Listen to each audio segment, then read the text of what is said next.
This is our 5-week Europe trip itinerary. I'm going to try and keep it as quick as possible. We did a lot of moving around, which I'd probably cut back on if we were to do it again, but I still think it's doable if you want to go to all these places. So Perth to London, we did 5 days here, basically just sightseeing and seeing Carter's family. It's quite chilled, but yeah. Then we went on a plane to Ibiza for 3 days.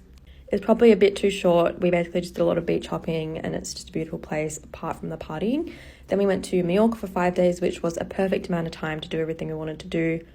Mallorca is just one of those places that you just have to visit when you're in Europe. It's so beautiful. But yeah, 5 days was enough. Then we went to Positano for 4 days. I think we crammed a bit too much in because we did a day trip to Capri as well. But it was super busy and I probably wouldn't go again, to be honest. We then got a car and we drove to Matera, which is about a 3 to 4-ish hour drive. 3 days is perfect amount of time there because there's not much else to do apart from sightsee.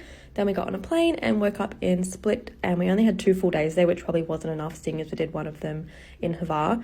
But yeah, there's not much to do there, so we basically just got a coach and went to Dubrovnik for 4 days, which I think was a perfect amount of time again.